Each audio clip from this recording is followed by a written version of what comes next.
옛날 옛적 한 바닷가 마을에 윤씨 마님이 살고 있었습니다.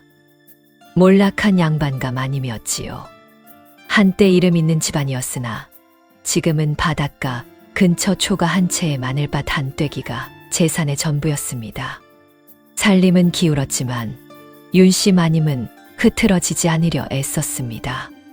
쌀독 바닥이 보이는 날에도 아침이면 저고리를 반듯하게 여몄고 마루에 앉을 때도 등허리를 곧게 세웠지요. 그것이 윤씨 마님이 버티는 방식이었습니다. 다만 채통이라는 것이 그렇습니다. 입고 앉아 있으면 보기에는 좋지만 솥안에 들어가 밥이 되어주지는 않지요. 그 집에 여종 하나가 들어온 것은 봄이 막 피어오르던 무렵이었습니다. 순덕이었습니다. 나이 21, 바닷가에서 나고 자란 아이였지요. 얼굴은 해풍에 그을렸고 손은 갯벌 흙을 오래 쥐다 보니 마디가 굵었습니다. 곱다기보다는 야무졌고 말이 많다기보다는 필요한 말만 짧게 하는 쪽이었지요. 바닷가에서 나고 자란 아이답게 아는 것이 있었습니다. 물때가 언제 바뀌는지, 갯벌 어디에 개가 많은지 글로 배운 것이 아니라 몸으로 익힌 것이었지요. 그러던 순덕이가 들어온 지 보름도 채 안 됐던 어느 날이었습니다. 아직 아침 이슬이 마르지 않은 때였지요. 순덕이는 새벽부터 집에 붙어 있질 않았습니다. 갯벌로 내려갔다가 밭으로 올라왔다가 다시 갯벌로 내려갔지요. 손에는 낡은 바가지가 들려 있었습니다. 처음에는 한 바가지였습니다. 꽃게와 반개 몇 마리가 바가지 안에서 사각사각 긁어대고 있었지요. 순덕이는 그것을 들고 바닷가 마늘밭으로 올라와 밭고랑에 쏟았습니다. 그러고는 다시 내려갔습니다. 이번에는 조금 더 큰 함지박을 들고 올라왔지요. 그 안에도 꽃게와 반개가 들어 있었습니다. 순덕이는 그것도 마늘밭 한쪽에 쏟았지요. 또 내려갔습니다. 또 올라왔습니다. 한 번, 두 번, 세 번. 처음에는 몇 마리였던 개가 어느새 수십 마리가 됐고 마늘밭이 여기저기에서 집게발이 뾰족뾰족 올라왔습니다. 멀리서 보면 마늘밭인지 갯벌 한 조각을 그대로 떠다 놓은 것인지 분간이 잘 안 됐지요. 윤씨 마님이 그 모습을 본 것은 순덕이가 세 번째 바가지를 밭고랑에 쏟을 때였습니다. 새벽부터 집을 비운 순덕이를 찾아 내려와 보니 이 마늘밭 한쪽에서 꽃게와 반개들이 옆걸음으로 흩어지고 있었지요. 그런데 자세히 보니 한쪽만이 아니었습니다. 가늘게 올라온 마늘 줄기 사이사이로 집게발이 번쩍였고 밭고랑마다 꽃게와 반개들이 옆으로 기어가고 있었습니다. 밭두개도 가운데에도 막 돋아난 마늘잎 아래에도 작은 개들이 흙을 헤집고 있었지요. 멀리서 보면 마늘밭인지 갯벌 한 조각을 통째로 옮겨다 놓은 것인지 분간이 되지 않을 정도였습니다. 윤씨 부인이 깜짝 놀라 치맛자락을 두 손으로 부여잡고 밭으로 뛰어 내려갔지요. 신발이 반쯤 벗겨지는 것도 몰랐습니다. 성큼성큼하니 거의 허둥지둥 순덕이 앞을 가로막아 섰지요. 이게 무슨 짓이냐? 우리 집 마지막 밭에 개를 들이붓다니? 밭을 아주 망칠 작정이야? 순덕이가 바가지를 든 채 멈췄습니다. 살릴 작정입니다, 마님. 윤씨 부인이 순덕이 팔을 덥석 잡아 끌었습니다. 지금 당장 이것들 다 도로 갖다 버리고 올라오너라. 이 밭까지만 가지면 우리 집엔 정말이지 숟가락 하나 안 남는다. 윤씨 부인의 목소리가 떨리지 않았습니다. 형편이 기울어도 그 목소리만큼은 기운 적이 없었지요. 순덕이가 마님을 봤습니다. 그리고 조용히 입을 열었지요. 마님, 작년에 이 밭에서 마늘이 얼마나 나왔습니까? 윤씨 부인이 잠시 멈췄습니다. 그게 지금 무슨 말이냐? 마늘이 안 나온다고 해서 밭을 아예 망하게 할 작정이냐? 이대로면 올해도 못 거둡니다. 바람이 한 번 지나갔습니다. 윤씨 부인이 순덕이를 봤습니다. 순덕이가 윤씨 부인을 봤지요. 한동안 아무 말이 없었습니다. 윤씨 마님의 시선이 순덕이에게서 밭으로 옮겨갔습니다. 가는 마늘 줄기들이 해풍에 흔들리고 있었지요. 멀쩡한 밭에 개를 쏟아부었으니 마늘 뿌리를 개가 끊어 먹으면 내가 책임질 것이냐. 흙을 다 헤집어 놓으면 어쩔 것이고. 개는 마늘 뿌리를 먹지 않습니다. 내가 그걸 어찌 장담하느냐. 평생 보고 자랐습니다. 윤씨 마님이 순덕이를 봤습니다. 순덕이가 마님을 봤지요. 물러서는 기색이 없었습니다. 그래도 멀쩡한 밭을 건드리는 건 멀쩡하지 않습니다, 마님. 윤씨 마님이 입을 다물었습니다. 작년에도 재작년에도 이 밭에서 실한 마늘이 나온 적이 없지 않으셨습니까? 틀린 말이 아니었지요. 이대로면 올해도 못 거둡니다. 바람이 한 번 지나갔습니다. 윤씨 마님이 밭을 봤지요. 가늘고 힘없는 줄기들이 해풍에 흔들리고 있었습니다. 그것을 윤씨 마님도 모르지 않았지요. 다만 그것을 이 여종 앞에서 인정하고 싶지 않았을 뿐이었습니다. 한참을 그렇게 서 있었습니다. 윤씨 부인이 부채를 펼쳤습니다. 부채질을 했지요. 한 번, 두 번 그러다 손이 점점 느려졌습니다. 밭을 보고 순덕이를 보고 다시 밭을 봤지요.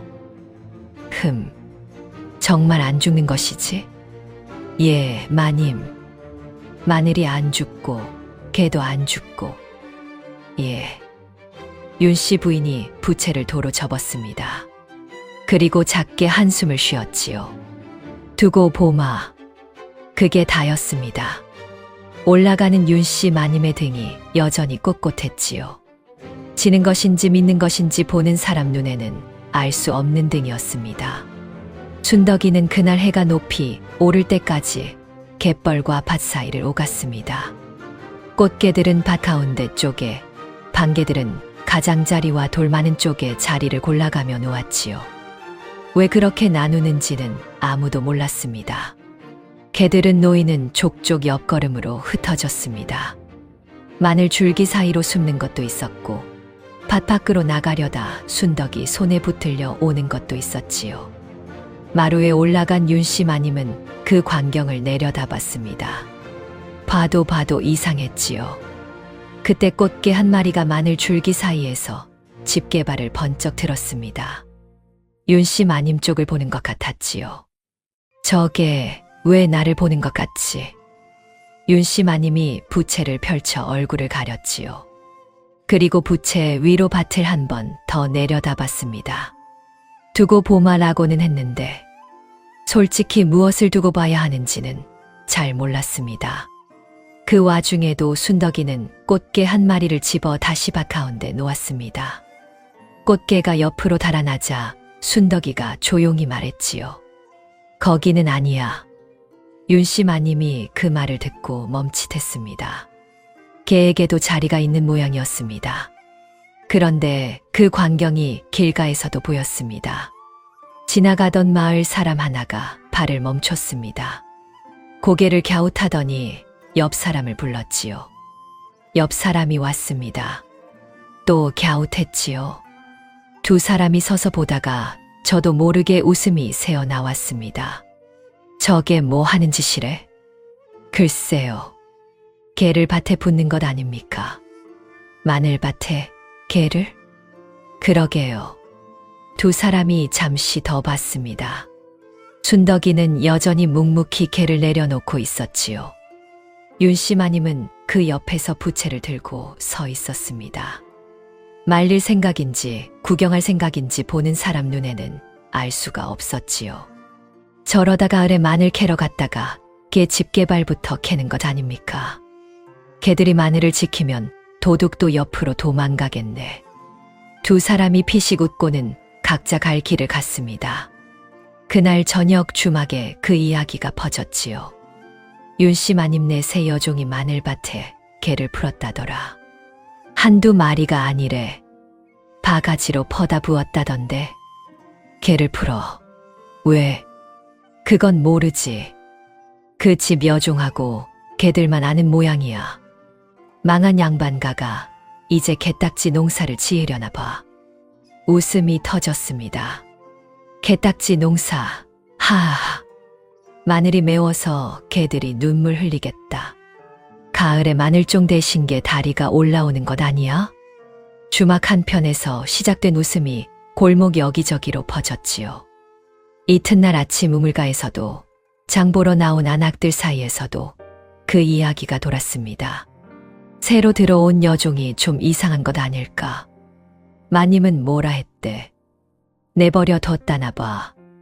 아이고, 저 집은 마님도 마님이지. 순덕이는 그 소문을 들었는지 못 들었는지 알 수 없었습니다. 이튿날 새벽에도 밭에 내려가 있었지요. 쪼그려 앉아 손으로 흙을 만지고 개들이 숨어든 자리를 살피고 밭 가장자리로 흐르는 작은 물길을 눈으로 따라가고 있었습니다. 비웃음이 담벼락을 넘어와도 순덕이의 등은 꼿꼿했습니다. 마늘밭 흙 속에서는 그 사이 개들이 조용히 자리를 잡아가고 있었지요. 한편 이 마을에는 조용한 사람이 하나 더 있었습니다. 다만 순덕이와는 종류가 달랐지요. 마을에서 최부자라 하면 모르는 사람이 없었습니다. 집 앞마당에 행랑채가 따로 있고 뒤란엔 곳간이 줄줄이 딸렸으며 고을 구석구석에 최부자 이름이 박힌 땅이 끼어있지 않은 곳이 없었지요. 그런데 이 최부자 악인 소리를 듣는 일이 없었습니다. 목소리를 높이는 법이 없었으니까요. 웃는 얼굴이었고 점잖은 말이었지요. 그 점잖음이 어떤 결과로 끝나는지를 최부자를 한번 겪어본 사람들은 다들 알고 있었습니다. 다만 알게 됐을 때는 이미 늦은 뒤였지요. 마늘밭에 개를 풀었다는 소문이 마을을 한 바퀴 돌고 난 뒤였습니다. 최부자가 그 소문을 들은 것은 주막에서였지요. 개 농사 이야기에 앉은 사람들이 한참 웃어대고 있었습니다. 최부자도 따라 웃었습니다. 그러나 웃으면서 다른 생각을 했지요. 윤씨 마님네 마늘밭은 최부자가 진작부터 눈여겨보던 땅이었습니다. 겉으로는 척박하고 바람도 새서 농사짓기 어려운 밭처럼 보였지요. 그런데 위치가 묘했습니다. 바닷가 쪽에 붙어 있고 고을 아랫길 초입에 닿아 있어서 언젠가 나루 쪽 길이 넓어지기라도 하면 그 땅값이 몇 배로 뛸 것이 눈에 보이는 자리였지요. 그런 땅을 윤씨 마님이 들고 있었습니다. 낭군도 없고 살림은 쪼들리고 새로 들어온 여종은 마늘밭에 개를 풀고 있으니 최부자의 눈에는 그 집이 딱 한 가지로 보였습니다. 때가 됐다. 며칠 뒤였습니다. 윤씨 마님네 대문 앞에 최부자가 나타났지요. 비단 도포의 갓을 반듯하게 쓰고 손에는 쌀 3섬 분량의 전표를 들고 왔습니다. 혼자가 아니었지요. 허리가 굽은 서리 하나를 옆에 달고 왔는데 서리는 가죽 문서끈으로 묶인 두루마리를 소중하게 안고 있었습니다. 윤씨 마님이 마루에서 내려와 맞았습니다. 최부자가 허리를 굽혔지요. 웃는 얼굴이었습니다. 부인, 이 고을에 사는 최가 되옵니다. 이리 불쑥 찾아뵙는 실례를 용서해 주십시오. 아, 최부자 어른이시군요. 어쩐 일로? 다름이 아니라 부인댁 마늘밭 이야기를 듣고 걱정이 돼서 왔습니다. 최부자가 걱정스러운 얼굴을 지었지요. 요즘 여종이 밭을 이상하게 쓴다는 소문이 자자하더이다. 이 고을에서 오래 산 어른으로서 그냥 지나치기가 미안해서요. 윤씨 마님이 마루로 안내하고 자리를 권했습니다. 최부자가 앉았지요. 서리가 그 뒤에 조용히 섰습니다. 부인, 솔직히 여쭙겠습니다. 지금 그 밭 제대로 관리가 되고 있는 건 맞습니까? 윤씨 마님이 잠시 말을 고르는 사이 최부자가 먼저 이었습니다. 바닷가 밭은 아는 사람이 손을 대야 합니다. 해풍이며 토질이며 그걸 모르고 손댔다가 마늘 한 포기 못 건지는 집을 이 고을에서만 해도 몇 집이나 봤는지 모릅니다. 부인댁이 그리 되면 제 마음이 편치 않아서요. 그래서요? 제가 도와드리고 싶습니다. 사람도 되고 소도 되겠습니다. 가을에 수확이 나면 그때 좋게 정산하면 되는 일이고 그 전에 우선 이거 받아주시지요. 최 부자가 쌀 전표를 두 손으로 내밀었습니다. 쌀 3섬입니다. 선금이라 생각 마시고 그냥 이웃 간의 정으로 받아주십시오. 윤씨 마님의 눈이 전표 위에 한 번 갔습니다. 쌀 3섬이었지요. 지금 이 살림의 작은 돈이 아니었습니다. 그러면 밭을 잠시 맡기는 것이 되는 겁니까? 맡기신다기보다 제가 도와드리는 거지요. 부인 밭은 부인 밭이고요. 최 부자가 웃었습니다. 점잖고 느긋한 웃음이었지요. 문서도 간단히 하나 쓰겠습니다. 복잡한 것 없이 그냥 제가 관리를 맡는다는 내용이에요. 부인께서 안심하시도록요. 서리가 앞으로 나섰습니다. 두루마리를 풀어 마루 위에 펼쳤지요. 문서였습니다. 빽빽한 글씨가 가득 들어 있었습니다. 윤씨 마님이 문서를 들여다봤습니다.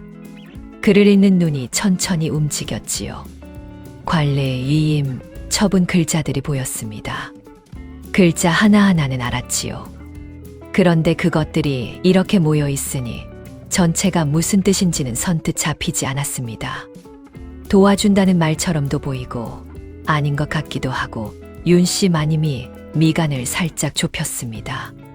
최 부자가 그 사이에 도장집을 슬며시 마루 위에 올려놓았지요. 부인, 어렵게 생각 마시고요. 그냥 여기 이 자리에 도장 하나만 찍으시면 됩니다. 윤씨 마님이 도장집에 손을 뻗으려던 그 순간이었습니다. 마님, 마당 쪽에서 소리가 났습니다. 순덕이었지요. 밭에서 올라오던 길이었는지 손에 흙이 묻어 있었습니다. 그 손으로 마루 위를 가리켰지요. 그 문서 잠깐만요. 순덕이가 마루로 올라왔습니다. 최 부자가 눈살을 살짝 찌푸렸지요. 서리가 두루마리를 집으려 했습니다. 순덕이가 그보다 한 발 빠르게 문서를 집어들었습니다. 마당에 잠깐 정적이 흘렀지요. 순덕이가 문서를 읽기 시작했습니다. 소리를 내지 않았습니다. 눈만 빠르게 움직였지요. 한 줄, 두 줄 중간쯤 왔을 때 눈이 멈췄습니다. 다시 앞으로 돌아가 한 번 더 읽었지요. 그리고 천천히 고개를 들었습니다.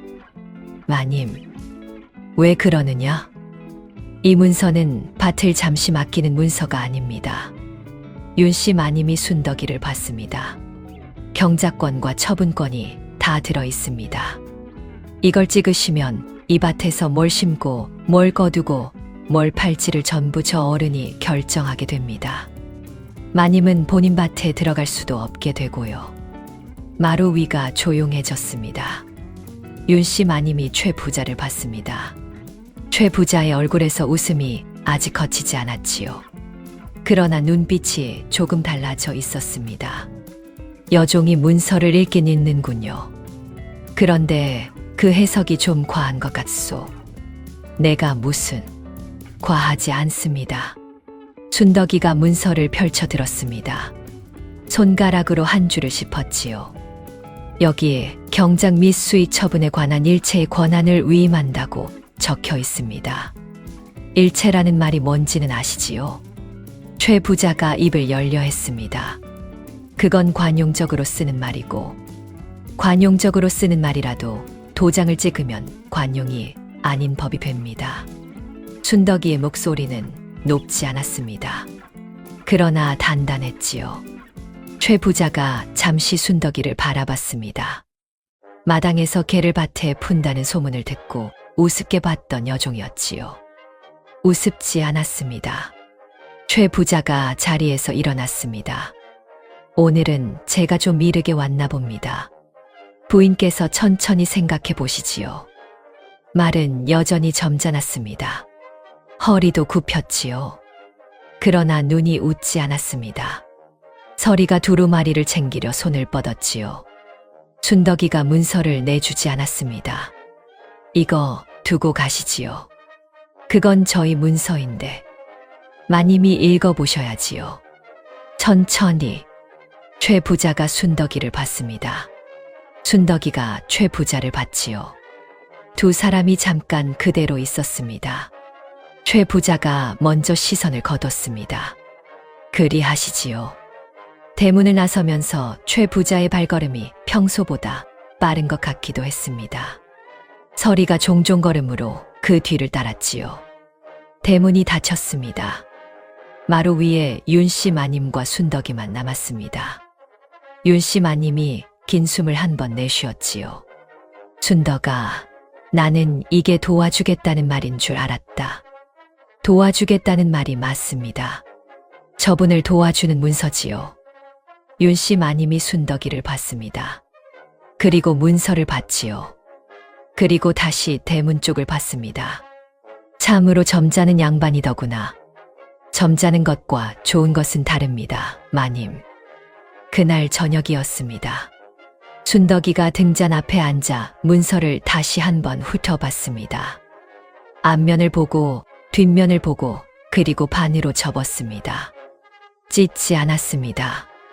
윤씨 마님이 그것을 봤지요. 왜 찢지 않느냐? 혹시 모릅니다. 무엇이? 문서는 찢으면 없어지지만 남겨두면 말을 합니다. 윤씨 마님이 문서를 보았습니다. 종이는 아무 말도 하지 않았지요. 순덕이는 접은 문서를 치마 안쪽에 넣었습니다. 윤씨 마님이 그 모습을 보다가 입을 열려 했습니다. 그런데 순덕이가 먼저 일어나 부엌 쪽으로 갔지요. 저녁 준비하겠습니다, 마님. 윤씨 마님은 순덕이의 뒷모습을 보았습니다. 그리고 문서가 들어간 치마 쪽을 한번 보았지요. 종이는 아무 말도 하지 않았습니다. 그래도 순덕이는 그것을 버리지 않았습니다. 최 부자가 집으로 돌아온 것은 해가 기울 무렵이었습니다. 행랑채 문을 닫고 혼자 앉았지요. 차를 한 잔 들었습니다. 천천히 마셨지요. 서두르는 기색이 없었습니다. 다만 찻잔을 내려놓을 때 소리가 조금 컸습니다. 여종 하나였습니다. 바닷가에서 나고 자란 21짜리 여종이 문서를 읽었지요. 읽고 막아섰습니다. 그것이 최 부자는 못마땅했습니다. 아니, 정확히는 당황스러웠지요. 그런 일이 흔치 않았으니까요. 최 부자가 창밖을 봤습니다. 어둠이 내려앉고 있었지요. 저 밭은 어차피 제 것이 될 밭이었습니다. 문서가 안 됐으면 다른 방법이 있었지요. 살림이 쪼들리는 집은 언젠가 반드시 틈이 생겼습니다. 기다리면 됐지요. 그런데 기다리기 싫었습니다. 최 부자가 자리에서 일어났습니다. 행랑채 쪽으로 걸어갔지요. 막동이를 불렀습니다. 오늘 밤 할 일이 있다. 그날 밤이었습니다. 최 부자 집 행랑채에서 사내 셋이 나왔지요. 달이 없는 밤이었습니다. 각자 손에 들고 있는 것이 있었는데 크고 묵직한 물장군이었습니다. 안에 출렁이는 것은 물이었지요. 짠 냄새가 코를 찔렀습니다. 소금물이었지요. 셋 중 제일 덩치가 큰 막동이가 나지막이 말했습니다. 조용히 가. 들키면 죽는다. 알았어, 알았어. 진짜로 조용히. 셋이 어둠 속으로 걸어 들어갔습니다.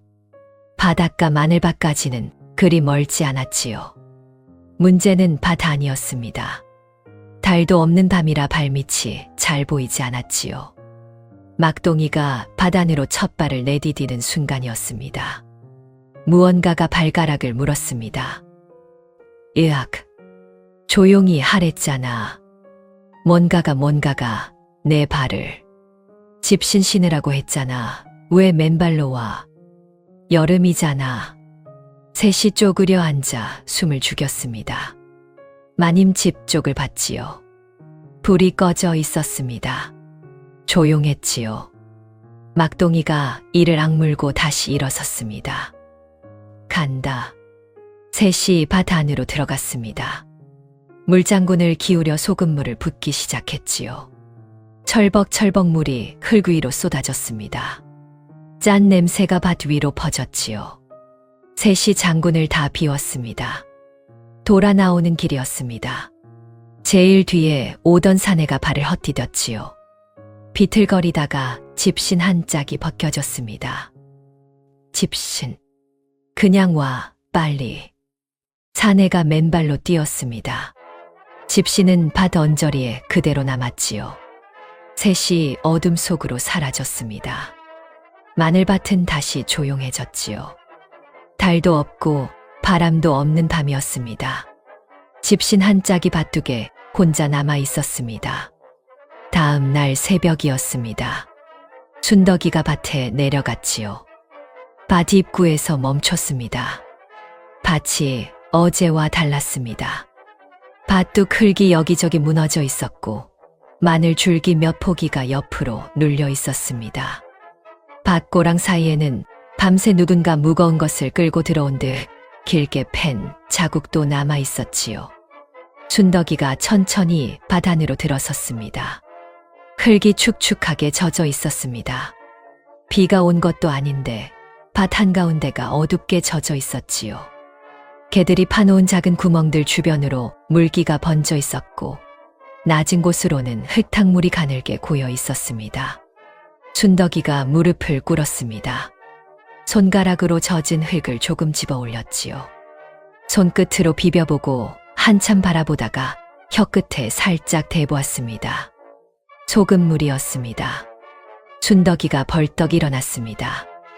밭을 빠르게 둘러봤지요. 한두 군데가 아니었습니다. 밭 전체가 당한 것이었습니다. 순덕이의 얼굴이 굳었습니다. 손이 한 번 떨렸지요. 윤씨 마님이 내려온 것은 아침 해가 막 떴을 무렵이었습니다. 밭 입구에 선 마님은 한동안 말을 잇지 못했습니다. 어제까지만 해도 푸르게 서 있던 마늘밭이 밤새 축축하게 가라앉아 있었지요. 고랑마다 흙빛이 어둡게 변해 있었고 마늘 줄기 몇 포기는 물에 눌린 듯이 옆으로 기울어 있었습니다. 윤씨 마님이 조심스레 한 발을 들이려는 순간 젖은 흙이 신끝에 묻었습니다. 이게 무슨 일이냐? 순덕이가 마님 쪽으로 걸어왔습니다. 소금물입니다, 마님. 밤중에 누군가 붓고 간 것 같습니다. 소금물. 윤씨 마님이 두 손으로 치맛자락을 붙들었습니다. 아이고, 우린 이제 망했구나. 순덕이가 마님을 봤습니다. 하나 남은 밭되기마저 소금에 절여졌으니 이제 우리는 마늘을 캐는 것이 아니라 장아찌를 캐게 생겼구나. 순덕이는 밭고랑 쪽으로 눈을 돌렸습니다. 젖은 흙과 마늘 줄기를 차례로 살피고 무릎을 굽혀 흙을 손끝으로 한 번 만져보았지요. 그리고 차분히 말했습니다. 아직 모릅니다. 아직 모르다니 소금에 절이면 다 죽는 것 아니냐. 윤씨 마님이 밭 안으로 성큼 들어왔습니다. 그리고 멈췄지요. 순덕아, 이거 누가 한 짓이냐? 모릅니다. 모른다고? 증거가 없습니다. 윤씨 마님은 아무 말도 하지 못했습니다. 젖은 밭을 보고 순덕이를 보고 다시 축축하게 눌린 마늘 줄기를 봤지요. 누가 한 짓인지는 알 것 같은데 잡을 방법은 없었습니다. 그 막막함이 목 끝까지 차오른 순간 윤씨 마님이 문득 무언가 생각난 듯 입을 열었습니다. 순덕아, 우리 개들은 괜찮으냐? 순덕이가 마님을 봤습니다. 확인해 보겠습니다. 개도 오래 절여지면 개장이 되는 것 아니냐. 순덕이가 잠시 멈췄습니다. 마님, 개들은 다리가 있습니다. 윤씨 마님이 눈을 깜빡였지요. 개장이 되기 싫으면 알아서 빠져나갔을 겁니다. 윤씨 마님이 젖은 밭고랑을 내려다봤습니다. 그렇지. 개는 도망이라도 갈 수 있구나. 예. 다행이구나.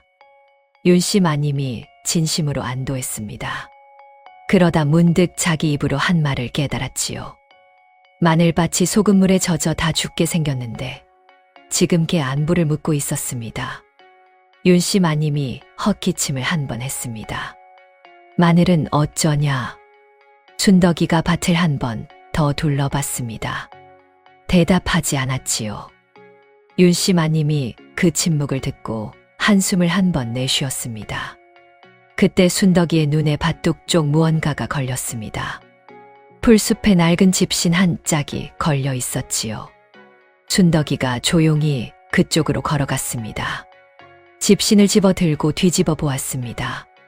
안쪽도 살폈지요. 잠시 그대로 서 있었습니다. 순덕아, 왜 그러느냐? 아무것도 아닙니다, 마님. 순덕이는 집신을 아무 말 없이 치맞춤에 넣었습니다. 마을 사람들이 그 소문을 들은 것은 그날 오후였습니다. 윤씨 마님네 마늘밭에 소금물이 들어갔다더라. 걔 농사 짓다가 소금물까지 들어갔으면 이제 진짜 끝 아니냐? 저 집 참 안 됐다. 주막에서 우물가에서 수군거리는 소리가 돌았습니다. 불쌍하다는 말이었지요. 그러나 어딘가 당연하다는 말이기도 했습니다.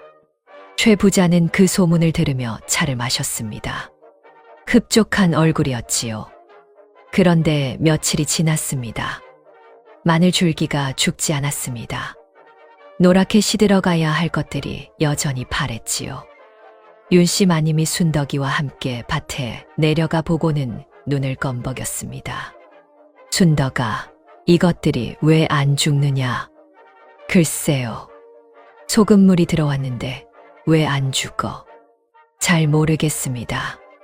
윤씨 마님이 마늘 줄기를 손가락으로 살짝 건드려 봤습니다. 탱탱했지요. 이상하다. 분명히 소금물이 들어왔는데. 예. 소금에 절인 것들은 다 죽어야 하는 것 아니냐? 배추도 소금에 절이면 김치가 되지 않느냐? 순덕이가 잠시 멈췄습니다. 배추도 죽습니다, 마님. 윤씨 마님이 한참 마늘 줄기를 내려다봤습니다. 하여간 안 죽으면 좋은 것이지. 그렇게 말하고 돌아갔지요. 마을 사람들도 그 이야기를 들었습니다. 소금물이 들어갔는데도 마늘이 살아있다더라. 그게 말이 되는 소리냐? 나도 보고 왔는데 진짜더라고. 멀쩡하게 파래. 이상하다. 처음엔 개를 푸더니 이번엔 소금물도 버티고. 불쌍하다던 목소리가 조금 달라지기 시작했지요. 고개를 갸웃하는 사람들이 생겨났습니다. 대체 저 밭이 어떻게 된 것인지 아무도 설명을 못했지요. 순덕이는 그 소문에 아무 말도 하지 않았습니다. 그날 새벽이었습니다. 날이 밝기도 전에 순덕이가 밭에 내려가 있었지요. 쪼그려 앉아 손으로 흙을 파봤습니다. 손가락 한 마디 깊이, 두 마디 깊이 파고 들어가며 살폈습니다. 젖은 흙 아래쪽을 만져보고 마늘뿌리 가까운 곳을 조심히 들춰보고 밭 가장자리 낮은 곳까지 천천히 따라갔지요. 순덕이는 한동안 말이 없었습니다. 그러다 흙 한 줌을 손바닥에 올려놓고 오래 바라봤습니다. 무언가를 확인한 얼굴이었지요. 놀란 것도 아니고 기뻐한 것도 아니었습니다. 다만 아주 조용히 숨을 한 번 내쉬었습니다. 동이 트기 시작했습니다. 이른 아침빛이 마늘 줄기 위로 내려앉았지요. 파란 것들이 아직 거기 있었습니다. 순덕이가 손에 흙을 털었습니다. 그리고 아무 일도 없었다는 듯 돌아섰습니다. 아직 말할 때가 아니었습니다. 그렇게 여름이 갔습니다. 그리고 가을이 왔지요. 마늘을 거둘 때였습니다. 고을 전체가 술렁였지요. 해풍이 유난히 거셌던 여름이었고 때 아닌 폭우가 겹쳤습니다. 마늘밭을 가진 집들마다 걱정이 이만저만이 아니었지요. 수확철이 되어 밭에 나가보니 우려가 현실이었습니다. 마늘통이 손가락만 했지요. 굵게 여물어야 할 것들이 물을 먹은 종이처럼 흐물흐물 물러 주저앉아 있었습니다. 흉작이었지요. 그런데 고을 아랫길 바닷가 쪽에서 이상한 소문이 났습니다. 윤씨 마님네 밭에서 마늘을 캐기 시작했다더라. 그 소금물 들어간 밭. 그렇지. 얼마나 나왔대. 그게 가서 봐야 알 것 같아. 소문을 들은 사람들이 하나둘 바닷가 쪽으로 내려갔습니다. 밭에 도착한 사람들이 걸음을 멈췄습니다.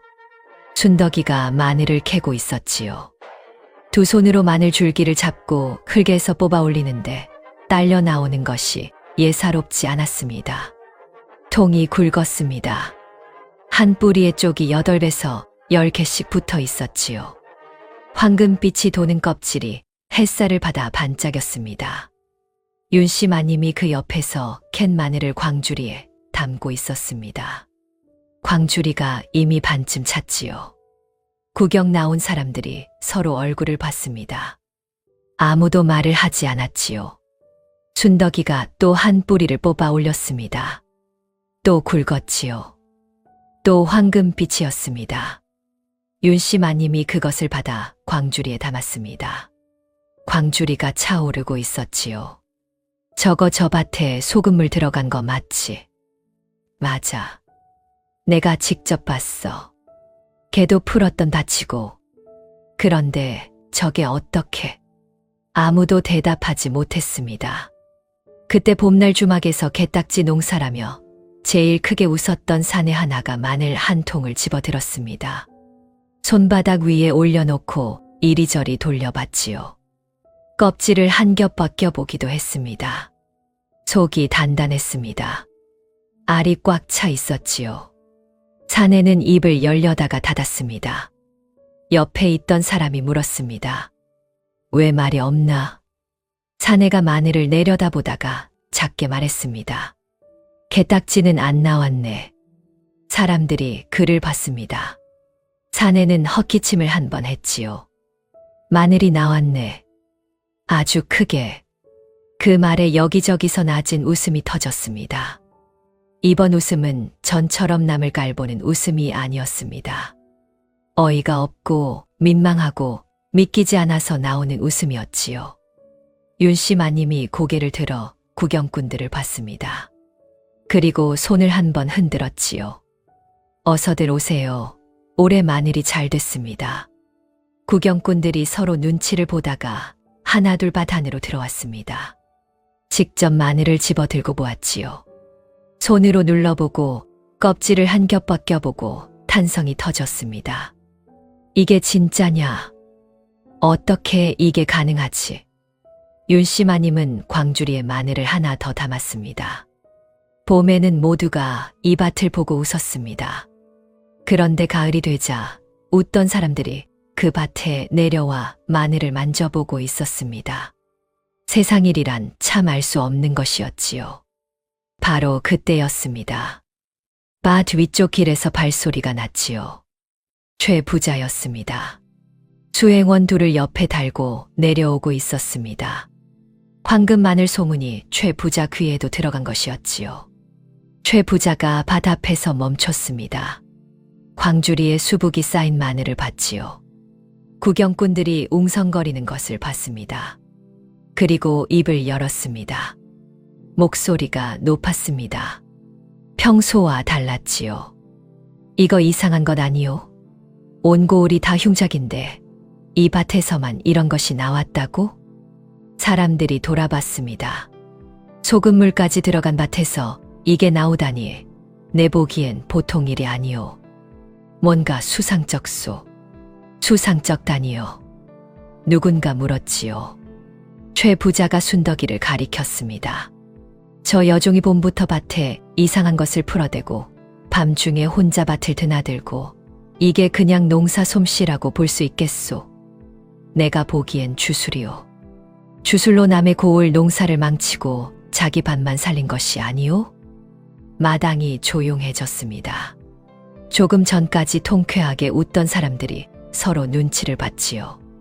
주술이라는 말이 공기 속에 걸렸습니다. 고을 전체가 흉작인 것은 사실이었으니까요. 이 밭만 풍작인 것도 사실이었지요. 설명을 들었어도 주술이라는 말 앞에서 사람들이 흔들리기 시작했습니다. 순덕이가 최 부자를 봤습니다. 최 부자가 순덕이를 봤지요. 두 사람이 잠시 그대로 있었습니다. 최 부자가 관아 포조를 데려온 것은 그 이튿날이었습니다. 아침이었습니다. 윤씨 마님이 마루에서 바느질을 하고 있었지요. 순덕이가 부엌에서 아침을 준비하고 있었습니다. 평소와 다를 것 없는 아침이었지요. 그때 대문 밖에서 발소리가 났습니다. 쿵쿵쿵 무거운 발소리였지요. 하나가 아니었습니다. 대문이 열렸습니다. 포졸 둘이 들어섰지요. 그 뒤로 최 부자가 따라 들어왔습니다. 윤씨 마님이 바느질을 멈추고 일어났습니다. 이게 무슨 일이오? 포졸이 마당 한가운데 서며 말했습니다. 여종 순덕이는 요사한 술수로 밭을 어지럽히고 백성들을 현혹한 혐의가 있습니다. 관하로 데려가겠습니다. 순덕이가 부엌 문 앞에 나왔습니다. 포졸을 봤지요. 최 부자를 봤습니다. 그리고 아무 말 하지 않았습니다. 윤씨 마님이 마루에서 내려왔습니다. 잠깐만요. 요사한 술수라니 그게 무슨 근거로? 마님, 순덕이가 조용히 말했습니다. 괜찮습니다. 괜찮다니 순덕아, 이게 무슨 일이야? 포졸이 순덕이 팔을 잡았지요. 순덕이가 끌려가면서 잠깐 멈추었습니다. 부엌 문 앞에 걸어둔 앞치마를 벗었지요. 그리고 천천히 치마춤을 한 번 짚었습니다. 품속이었지요. 문서가 거기 있었습니다. 집신도 거기 있었지요. 있었습니다. 순덕이가 다시 발을 뗐습니다. 윤씨 마님이 대문 앞까지 따라 나왔습니다. 순덕아, 순덕아. 순덕이가 끌려가면서 뒤를 한 번 돌아봤습니다. 마님, 관하로 오십시오. 그게 다였습니다. 대문이 닫혔지요. 윤씨 마님이 닫힌 대문을 봤습니다. 한참을 그대로 서 있었지요. 마당이 조용했습니다. 최 부자도 나가고 포졸도 나가고 아무도 없었습니다. 윤씨 마님은 그제야 손끝이 떨리는 것을 느꼈습니다. 집 안에는 바람 소리만 남아 있었지요. 얼마 지나지 않아 관아 마당이었습니다. 사또가 동원 마루에 좌정했지요. 마당에 사람들이 모여 있었습니다. 소문을 듣고 온 마을 사람들도 있었고 최 부자 쪽 사람들도 있었지요. 윤씨 마님이 마당 한켠에 서 있었습니다. 얼굴이 굳어 있었지요. 순덕이가 마당 한가운데 무릎을 꿇었습니다.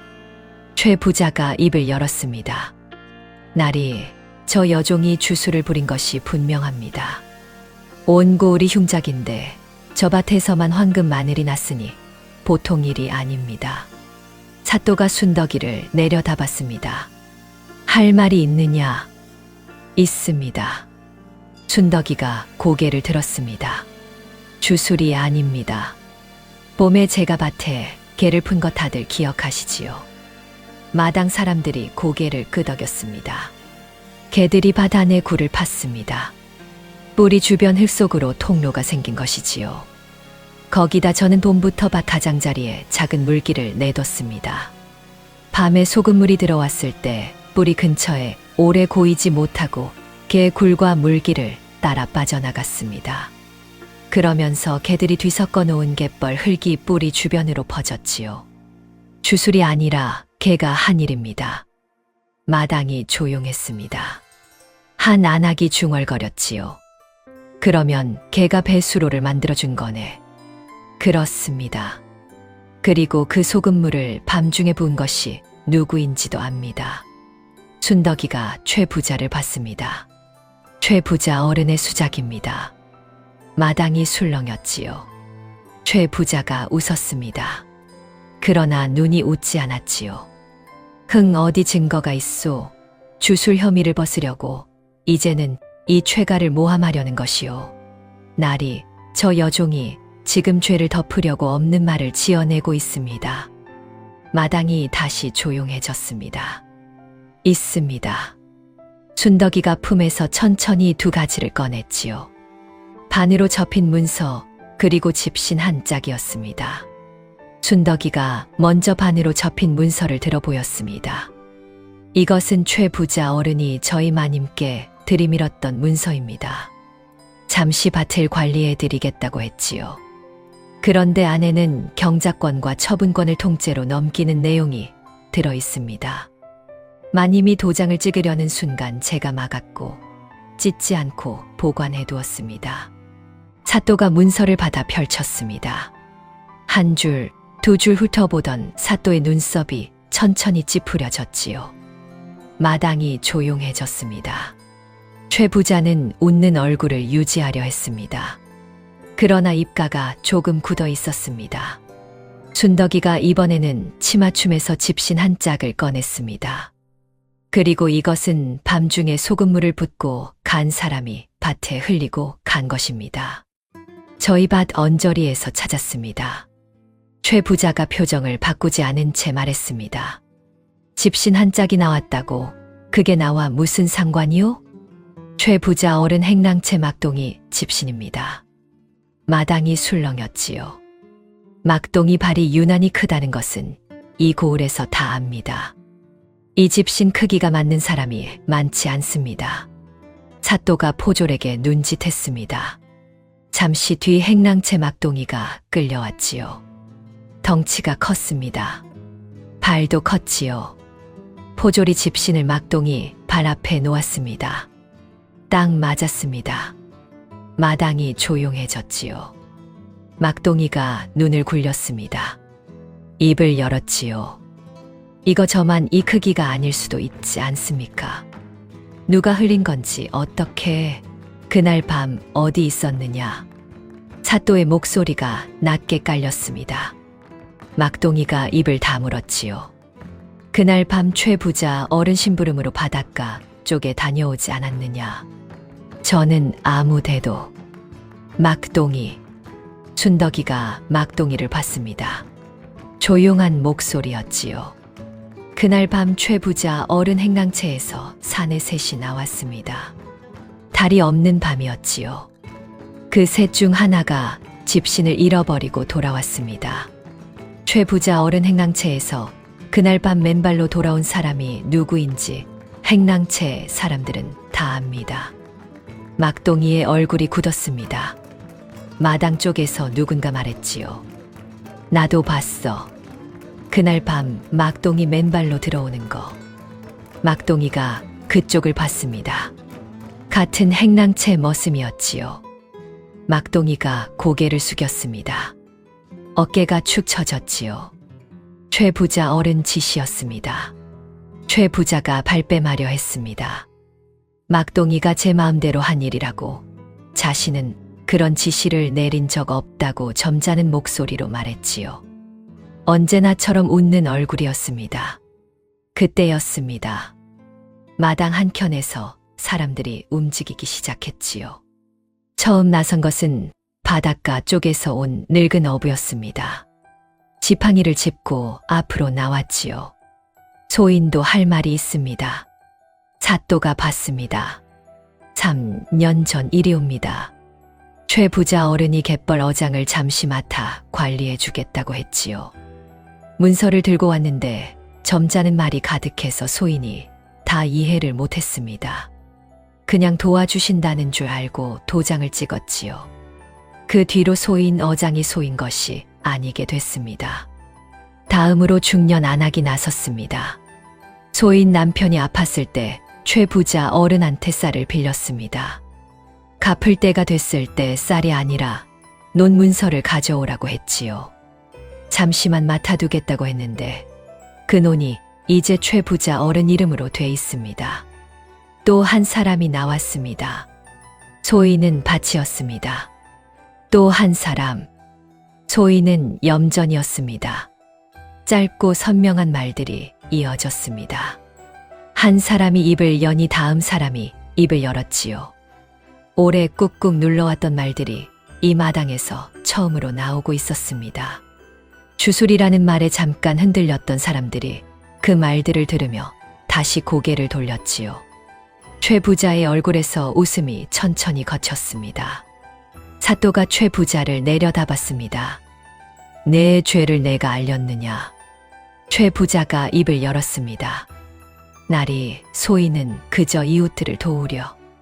문서로 남의 재산을 빼앗고 그것은 오해이옵고 밤중에 남의 밭에 소금물을 부어 농사를 망치려 했으며 소인은 그런 지시를 죄를 숨기기 위해 주술 모함까지 했다. 최 부자의 입이 닫혔습니다. 사또가 잠시 마당을 둘러봤지요. 어부도 있고 안악도 있고 논 잃은 사람도 염전 잃은 사람도 있었습니다. 다들 이 마당을 처음 밟아보는 얼굴이었지요. 이 자를 포박하라. 포졸들이 움직였습니다. 그때 최 부자가 처음으로 웃지 않았습니다. 처음으로 소리를 높였지요. 나리, 소인은 이 고을에서 수십 년 동안 한 일이 오늘 여기 다 나왔다. 포졸 하나가 최 부자의 팔을 잡았습니다. 최 부자가 뿌리치려 했지요. 그러나 다른 포졸이 반대편 팔을 붙들었습니다. 늘 반듯하던 도포 자락이 구겨졌고 가끈이 한쪽으로 비뚤어졌습니다. 최 부자는 급히 자세를 바로잡으려 했습니다. 하지만 손이 묶이고 나니 점잖음도 마음대로 세울 수가 없었습니다. 마당에 있던 사람들이 그것을 보았습니다. 늘 웃는 얼굴로 남의 문서를 들이밀던 사람이 이제는 제 손목에 포승줄이 감기는 것을 보고 있었습니다. 최 부자의 얼굴이 붉어졌습니다. 나리, 이것은 오해입니다. 소인은 그저 사또가 말을 끊었습니다. 그 말은 조사 때 하라. 포졸들이 최 부자를 끌고 나갔습니다. 최 부자는 나가면서도 뒤를 돌아봤지요. 순덕이를 봤습니다. 그 눈빛 안에 여러 가지가 있었는데 순덕이는 그 눈빛을 피하지 않았습니다. 최 부자가 관아 마당을 나섰습니다. 대문이 닫혔습니다. 윤씨 마님이 그 뒤를 한참 바라봤습니다. 그러더니 순덕이 쪽으로 고개를 돌렸지요. 순덕아, 예, 마님. 집신이 저렇게 쓸모가 있을 줄은 몰랐다. 저도 확신은 없었습니다. 행랑채에 본 사람이 있길 바랐지요. 윤씨 마님이 고개를 끄덕였습니다. 잠시 생각하는 얼굴이었지요. 그런 본 사람이 없었으면 어쩔 뻔했느냐. 그건 그때 가서 생각하려 했습니다. 윤씨 마님이 순덕이를 봤습니다. 순덕이가 마님을 봤지요. 잠시 후 윤씨 마님이 피식 웃었습니다. 그래도 됐구나. 그날 이후 관아에서 조사가 이어졌습니다. 최 부자가 문서로 빼앗은 땅과 어장과 염전이 하나씩 드러났지요. 문서마다 점잖은 말이 가득했고 문서마다 도장 찍은 사람들은 내용을 제대로 몰랐습니다. 그러나 최 부자의 방식은 이미 여러 차례 반복된 것이었고 피해자들의 증언이 쌓이자 빠져나갈 구멍이 없었지요. 땅은 원래 주인들에게 돌아갔습니다. 어장도 돌아갔고 염전도 돌아갔지요. 어부가 돌아온 어장 앞에서 한동안 서 있었습니다. 말이 없었지요. 안악은 돌아온 논문서를 두 손으로 받아들고 고개를 숙였습니다. 소리 없이 눈물이 흘렀지요. 누가 시킨 것도 아닌데 사람들이 저절로 그 자리에 오래 서 있었습니다. 오래 눌려있던 것이 들리는 데는 시간이 걸리지 않았지만 그것이 몸에 닿는 데는 조금 더 걸렸지요. 그날 저녁 윤씨 마님과 순덕이는 집으로 돌아왔습니다. 마당은 아침과 달리 조용했습니다. 아침에는 포졸들이 들이닥치고 최 부자의 목소리가 마당을 채웠고 순덕이가 끌려가던 발자국이 흘 위에 남아 있었지요. 그런데 저녁이 되자 그 자리에 바람만 지나가고 있었습니다. 윤씨 마님은 한참 동안 마당 한가운데 서 있었습니다. 그러다 천천히 마늘밭 쪽을 바라봤지요. 순덕아, 예, 마님. 오늘은 참 길었다. 순덕이가 대답하지 않고 고개만 숙였습니다. 윤씨 마님이 작게 숨을 내쉬었습니다. 그래도 해가 지기 전에 돌아왔구나. 그 말이 무슨 뜻인지 순덕이는 알 것 같았습니다. 두 사람은 말없이 마늘밭으로 걸어갔습니다. 젖었던 흙은 조금씩 숨을 고르고 있었고 마늘 줄기들은 저녁빛 속에서 조용히 서 있었습니다. 아직 끝난 것은 아니었습니다. 하지만 아주 끝장난 것도 아니었지요. 소문은 조용히 퍼졌습니다. 관아 마당에서 있었던 일도 돌았고, 최 부자 이야기도 돌았고, 황금 마늘 이야기도 돌았지요. 그런데 사람들이 가장 오래 이야기한 것은 따로 있었습니다. 개 농사였습니다. 봄에 마늘밭에 개를 푼다고 비웃었던 그 일이 사실은 신의 한 수였다는 소문이 고을 구석구석으로 번져갔지요. 며칠 뒤부터 바닷가 쪽에 밭을 가진 사람들이 하나둘 윤씨 마님네 집 앞에 나타나기 시작했습니다. 처음 온 것은 갯벌 근처에서 마늘을 키우는 노인이었습니다. 모자를 손에 쥐고 마당 앞에 서서 조심스레 물었지요. 저기 개 풀어놓는 법 좀 알 수 있겠습니까? 순덕이가 마당으로 나왔습니다. 어느 쪽 밭입니까? 갯벌에서 두마지기 위쪽입니다. 물길이 어느 쪽으로 흐릅니까? 동쪽으로 빠집니다. 순덕이가 고개를 끄덕였습니다. 그럼 물길은 그대로 두시고 반개를 먼저 푸십시오. 꽃게는 흙이 조금 굳은 다음에 넣는 게 낫습니다. 노인은 그 말을 열심히 들었습니다. 그 뒤로는 둘이 오고 셋이 오고 어떤 날은 아예 삽을 들고 오는 사람도 있었지요. 다 똑같이 하면 안 됩니까? 누군가 물었습니다. 순덕이가 고개를 저었습니다. 밭마다 다릅니다. 물길이 다르고 흙이 다르니까요. 그 말에 사람들은 더 귀를 기울였습니다. 이제 순덕이는 바닷가 밭을 다니며 흙을 손으로 집어보고 물이 흐르는 자리를 살피고 개를 어디에 풀어야 할지 짚어주기 시작했습니다. 하루는 윤씨 마님이 마루에 앉아 그 모습을 보다가 말했지요. 순덕아, 너 요즘 우리 집 일은 언제 하느냐? 틈틈이 합니다, 마님. 틈틈이가 새벽부터 저녁까지냐? 마님, 마늘은 이미 다 캤습니다. 윤씨 마님이 잠시 생각했습니다. 그건 그렇지. 그러고는 괜히 헛기침을 한 번 했지요. 그럼 됐다. 이듬해 봄이었습니다. 바닷가 쪽 여기저기 밭에 개들이 풀렸습니다. 반개가 먼저 꽃게가 나중에 순덕이가 일러준 대로였지요. 물기를 내는 사람도 있었고 밭 가장자리 흙을 새로 뒤집는 사람도 있었습니다. 봄 내내 사람들이 밭을 자주 들여다봤지요. 개가 어디로 갔는지, 굴을 파고 있는지, 흙이 어떻게 바뀌는지 전에는 거들떠보지도 않던 바닷가 밭이었습니다. 소금기 때문에 버린 땅이라고, 해풍 때문에 어쩔 수 없는 땅이라고 포기하고 있던 밭이었지요. 그런데 봄부터 자꾸 들여다보게 됐습니다.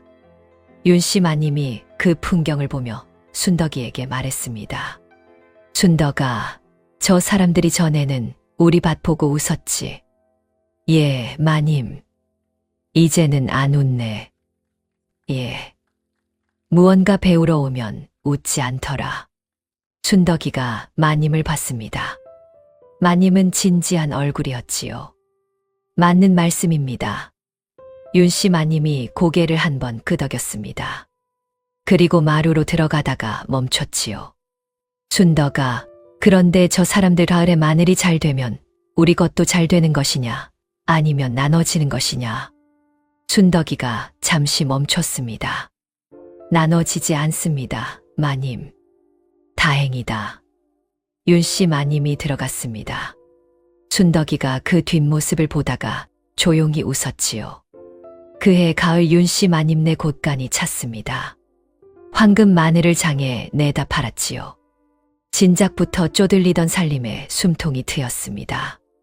허물어진 담장을 고쳤고 오래 미뤄뒀던 지붕도 손을 봤지요. 부엌솥도 새 것으로 바꿨습니다. 윤씨 마님이 새 솥을 보며 말했습니다. 솥이 이렇게 반짝이는 것이었구나. 순덕이가 아무 말 하지 않았습니다. 우리 집 솥이 언제부터 저렇게 까맸던 것이냐. 오래됐습니다, 마님. 얼마나? 마님이 이 집에 오시기 전부터입니다. 윤씨 마님이 새속과 순덕이를 번갈아 봤습니다. 그러면 나는 오래된 솥에서 밥을 먹은 것이냐? 예. 그런 말을 왜 진작 안 했느냐? 말씀드렸어도 바꾸실 형편이 아니었습니다. 윤씨 마님이 잠시 입을 다물었습니다. 그리고 새솥을 한 번 더 봤지요. 됐다. 이제 바꿨으니 어느 저녁이었습니다. 순덕이가 부엌에서 나오는데 윤씨 마님이 마루에 앉아 있었습니다. 이리 오라는 손짓을 했지요. 순덕이가 마루 아래에 섰습니다. 이리 와 앉아라. 마님, 저는 여기 앉으라 했다. 순덕이가 조심스레 마루 끝에 올라 앉았습니다. 윤씨 마님은 한동안 마늘밭 쪽을 바라보고 있었습니다. 저녁빛이 밭고랑 사이로 길게 내려앉아 있었지요.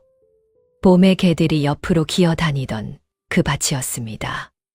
여름에는 소금물에 젖어 모두 끝난 줄 알았던 그 밭이기도 했지요.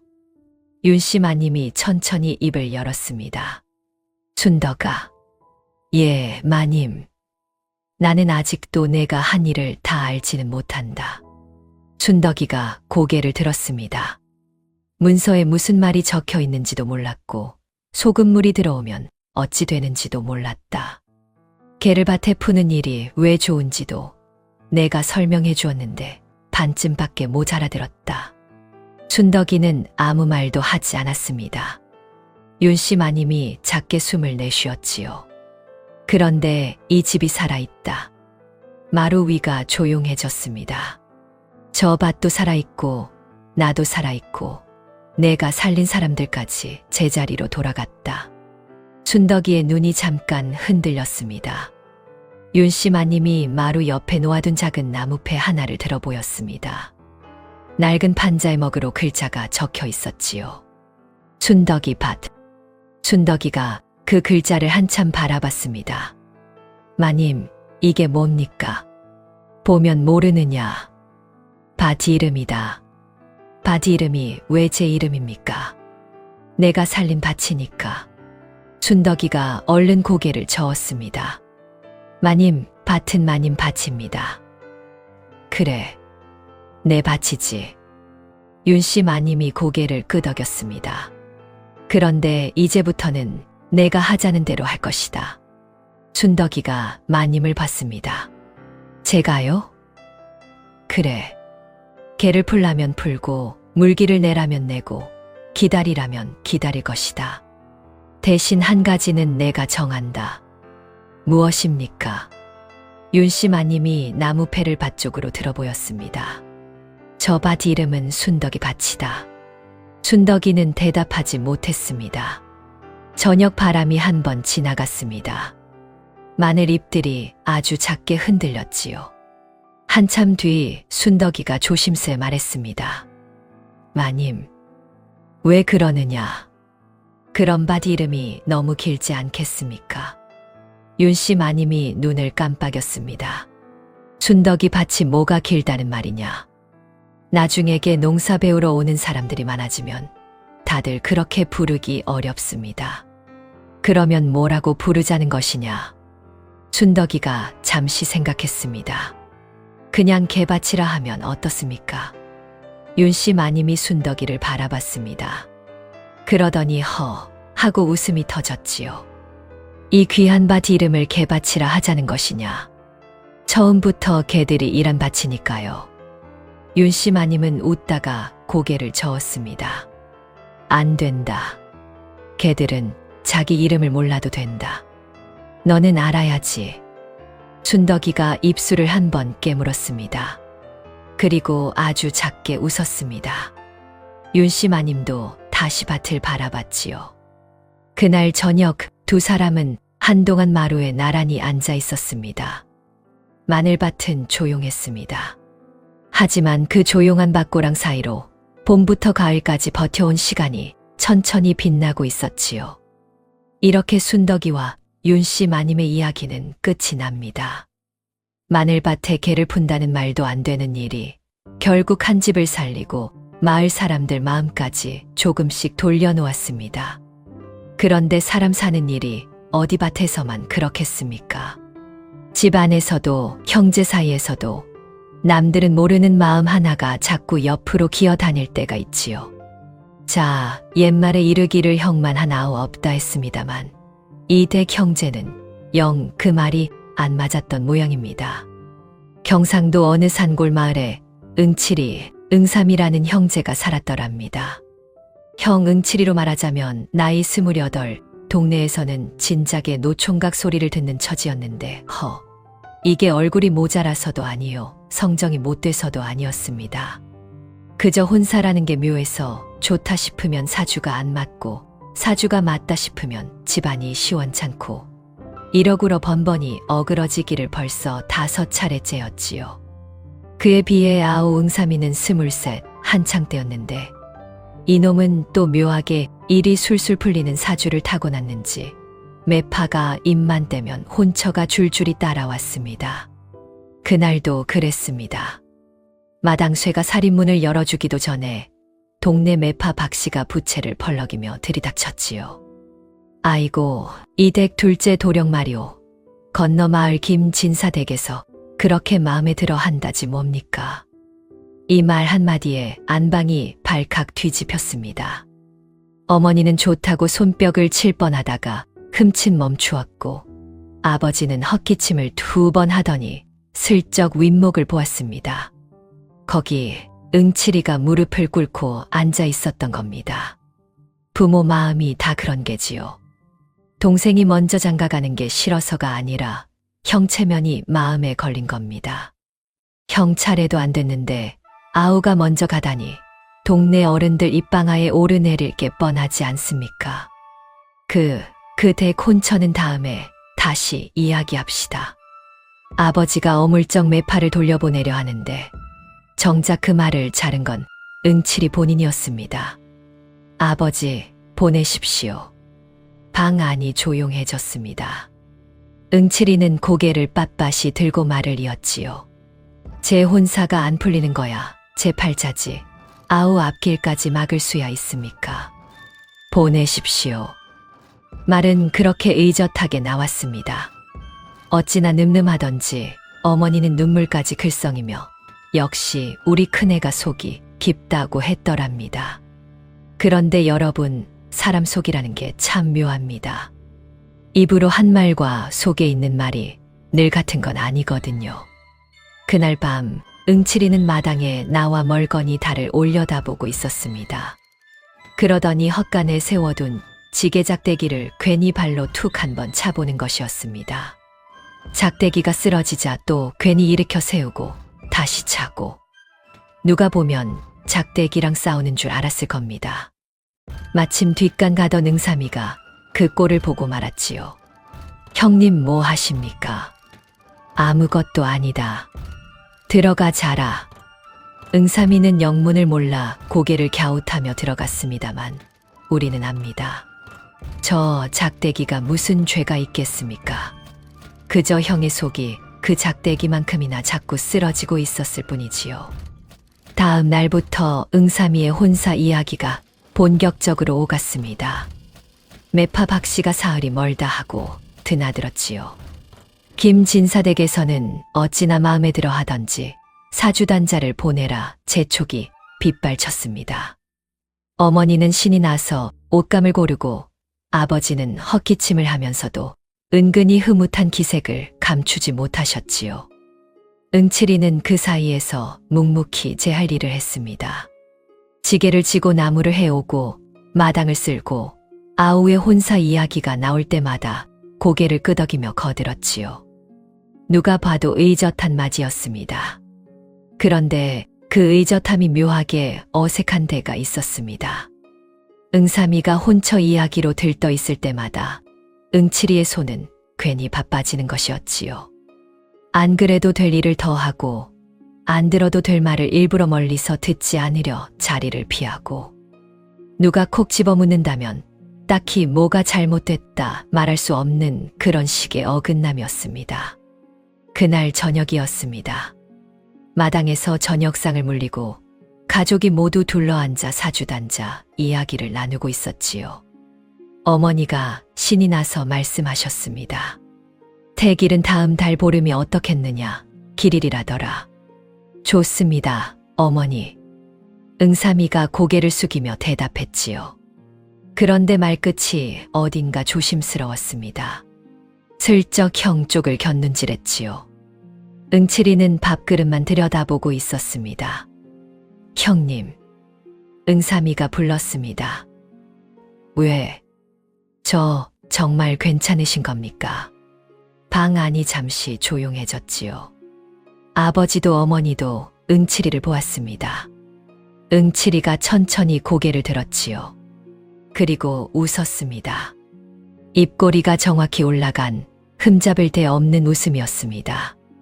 무슨 소리냐? 좋은 일인데 형이 왜 안 괜찮겠느냐? 그래도 태길이나 잘 받아라. 형 걱정은 말고. 응칠이가 자리에서 일어섰습니다. 밥그릇을 들고 부엌 쪽으로 향했지요. 등이 꼿꼿했습니다. 어머니가 그 뒷모습을 보며 흐뭇하게 한숨을 내쉬셨지요. 역시 우리 큰애가 속이 깊다니까. 아버지도 고개를 끄덕이셨습니다. 응삼이만 그 뒷모습을 한참 동안 바라보고 있었지요. 뭔가 석연찮은 얼굴이었습니다.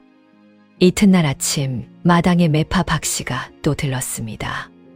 아이고, 응칠 도령, 마침 잘 만났네요. 응칠이가 지게를 내려놓으며 돌아보았지요. 무슨 일이십니까? 다른 게 아니라 동생분 혼처 자리의 형님도 같이 가시면 좋지 않겠나 해서요. 김진사댁에서도 형님 인사를 받고 싶다 하시더이다. 응칠이의 손이 지게끈을 쥔 채 잠시 멈췄습니다. 제가 왜요? 맞이시니까요. 동생 혼사에 형이 빠지면 모양이 좀 가겠습니다. 응칠이가 말을 잘랐지요. 너무 빨리 대답한 탓에 매파도 잠깐 눈을 깜빡였습니다. 아, 예. 그럼 모레 함께 가시는 걸로. 예, 그리하지요. 응칠이가 다시 지게를 짊어졌습니다. 마당을 가로질러 나가는 걸음이 평소보다 조금 빨랐지요. 매파가 그 뒷모습을 보며 고개를 갸웃했습니다. 뭐 좋다는 거지요? 아무도 대답해 주지 않았습니다. 그날 밤 응칠이는 또 마당에 나와 있었습니다. 달이 휘영청 떠 있었지요. 응칠이가 헛간 앞에 쪼그리고 앉아 지게작대기를 만지작거리고 있었습니다. 어제와 같은 작대기였지요. 어제는 발로 찼다면 오늘은 손에 쥐고 가만히 돌리고 있었습니다. 응삼이가 그 모습을 보고 다가왔습니다. 형님, 안 주무십니까? 너야말로 곧 장가갈 사람이 늦게까지 뭐 하느냐. 형님 보고 있었습니다. 응칠이의 손이 멈췄습니다. 뭘 본다는 거냐? 응삼이가 마당에 주저앉았습니다. 형 옆에 나란히요. 형님, 어제도 그러시고 오늘도 그러시고 자꾸 작대기만 만지작거리시잖습니까? 무슨 일 있으십니까? 아무 일도 없다. 형님, 없대도. 응칠이가 작대기를 휙 던지듯 내려놓았지요. 그리고 일어섰습니다. 들어가 자라. 모레 진사댁 가야 하니 일찍 일어나야 한다. 응삼이가 형의 등을 올려다보았습니다. 뭔가 더 묻고 싶은 눈치였지만 끝내 입을 다물었지요. 응칠이가 방으로 들어갔습니다. 마당에는 작대기 하나만 덩그러니 남아 있었지요. 달빛이 그 위로 가만히 내려앉았습니다. 모레가 되었습니다. 응칠이와 응삼이 그리고 매파 박씨가 함께 김진사댁으로 향했지요. 길이 멀지는 않았습니다만 가는 내내 응칠이는 말이 없었습니다. 응삼이가 자꾸 형을 곁눈질했지요. 형의 옷매무새는 평소보다 단정했습니다. 갓도 새로 손질한 것이었지요. 동생 혼처에 인사 간다는 게 이렇게까지 꾸밀 일인가 응삼이는 그렇게 생각했습니다만 입 밖에 내지는 않았습니다. 김진사댁에 도착하자 사랑채에서 진사 영감이 두 형제를 맞았지요. 오, 이쪽이 형님이시구먼. 듣던 대로 인물이 훤하시오. 과찬이십니다. 응칠이가 허리를 숙이며 답했지요. 목소리가 평소보다 한 톤 높았습니다. 진사 영감이 응칠이를 위아래로 한번 훑어보았습니다. 그러더니 묘한 표정을 지었지요. 그런데 형님은 아직 미혼이시라고. 방 안 공기가 살짝 무거워졌습니다. 응칠이가 웃음을 지었지요. 입꼬리는 올라갔지만 눈은 웃지 않는 그런 웃음이었습니다. 예, 아직 인연이 닿지 않아서요. 허허, 그것 참 동생이 먼저 가는 게 좀 그렇지 않으시오? 진사 영감은 그저 농삼아 던진 말이었을 겁니다. 그런데 그 말이 방 안에 떨어지는 순간 응삼이는 형의 어깨가 미세하게 아주 미세하게 굳는 것을 보았지요. 좋은 일의 순서가 어디 있겠습니까? 응칠이가 답했습니다. 목소리는 흔들림이 없었지요. 그런데 그 손은 무릎 위에서 옷고름을 꽉 쥐고 있었습니다. 응삼이가 그 손을 보았습니다. 그리고 처음으로 알았습니다. 형이 정말 괜찮은 게 아니라는 것을요. 대길이 잡히고 집안은 분주해졌습니다. 예단을 준비하고 혼례복을 맞추고 잔칫날 손님 받을 채비를 하느라 안팎이 들썩였지요. 어머니는 옷감 가게를 들락거리며 신이 나셨고 아버지는 마당에 차일 칠 자리를 가늠하며 분주하셨습니다. 응칠이도 거들었습니다. 누구보다 부지런히요. 마당에 멍석을 깔고 손님상 놓을 자리를 표시하고 잔치에 쓸 장작을 패고 일은 늘 응칠이 몫이었습니다. 그런데 이상하게도 일이 끝나고 나면 늘 뭔가 한 군데씩 어긋나 있었지요. 형님, 여기 멍석이 한 자나 짧은데요. 응삼이가 멍석 끝을 들춰보며 말했습니다. 그러냐? 다시 깔마. 응칠이가 무심하게 대답했지요. 표정에 별다른 게 없었습니다. 그런데 멍석을 다시 까는 손길도 딱히 서두르지 않았습니다. 예단함을 고르는 날이었습니다. 어머니가 장에서 함을 2개 사오셨지요. 하나는 자개가 화려하게 박힌 큰 함이었고 하나는 작고 수수한 함이었습니다. 이 중에 어떤 게 좋겠느냐, 응칠아. 내가 좀 봐주려무나. 응칠이가 두 함을 번갈아 살폈습니다. 작은 게 낫지요. 작은 거, 그래도 혼례인데 좀 화려한 게. 검소한 게 보기 좋습니다, 어머니. 진사댁이 워낙 점잖은 집안이라 너무 화려하면 되레 흉보입니다. 말은 그럴듯했지요. 어머니도 고개를 끄덕이셨습니다. 그도 그렇구나. 그렇게 작은 함으로 정해졌습니다. 그런데 며칠 뒤 동네 안악들이 모인 자리에서 이런 말이 나왔지요. 이 댁 예단함이 좀 단출하더구먼. 신부 쪽에서 서운하지 않으려나. 그러게 말이야. 형님 되시는 분이 고르셨다며? 응삼이가 빨래터를 지나다 그 소리를 들었습니다. 걸음을 멈췄지요. 잠시 서 있다가 그냥 지나갔습니다. 혼례복을 맞추러 읍내 옷감집에 갈 때도 그랬습니다. 원래는 응삼이와 어머니만 가기로 했는데 응칠이가 따라 나섰지요. 형님도 같이 가시게요. 옷감 고르는데 안목이 있어야지. 내가 봐주마. 옷감집에서 응칠이는 이런저런 옷감을 짚어보았습니다. 하나하나 손끝으로 만져보고 햇빛에 비춰보고 누가 봐도 신중한 모습이었지요. 이게 좋겠다. 응칠이가 고른 것은 무난한 옥색 비단이었습니다. 나쁘지 않았지요. 그런데 옆에 더 고운 비단 신랑 혼례복으로 흔히 쓰는 화려한 남색 비단이 있었는데 응칠이는 그것을 잠깐 만져보다가 그냥 내려놓았습니다. 이건 너무 화려하다. 옥색이 낫겠다. 응삼이가 그 남색 비단을 슬쩍 보았습니다. 사실은 그게 더 마음에 들었거든요. 그런데 형이 저렇게 단호하게 말하니 더 말을 보태기가 어려웠지요. 형님 말씀이 맞겠지요. 옥색 비단으로 정해졌습니다. 집에 돌아와 옷감을 펼쳐놓고 어머니가 흐뭇하게 보시며 한마디 하셨지요. 색이 참 점잖구나. 응삼이는 옷감을 내려다보며 별말하지 않았습니다. 그러던 어느 날 저녁이었습니다. 응삼이가 우물가에서 물을 깃다가 옆집 아낙 둘이 빨래를 하며 나누는 말을 듣게 되었지요. 이 댁 둘째는 좋겠네. 형님이 이것저것 다 챙겨주시고. 그러게. 그런데 좀 이상하지 않아? 함도 작은 거 고르고 옷감도 수수한 거 고르고. 그거야 검소한 거 좋아하시는 분이니까 그렇겠지. 아니, 그게 아니라 잔치 음식도 그렇잖아. 형님이 음식 가짓수도 줄이자 하셨다며. 응삼이의 손이 빨래방망이 위에서 멈췄습니다. 가짓수를 줄여? 몰랐어. 원래 7가지였는데 5가지로 줄였다던데. 형님이 너무 과하면 흉본다고. 응삼이가 우물가에서 일어섰습니다. 두레박을 든 채로요. 집으로 걸어가는 발걸음이 평소보다 무거웠습니다. 그날 밤 응삼이가 형의 방문 앞에 섰습니다.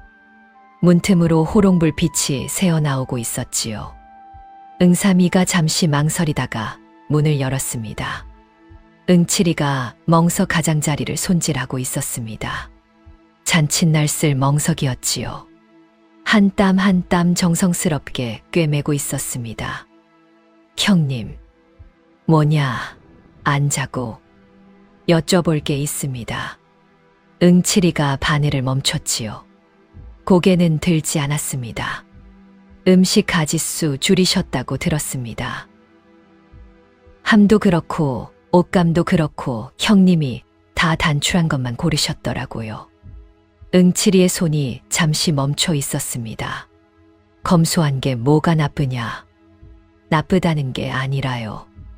응삼이가 한 걸음 다가섰습니다. 형님, 제 혼례 맞습니까?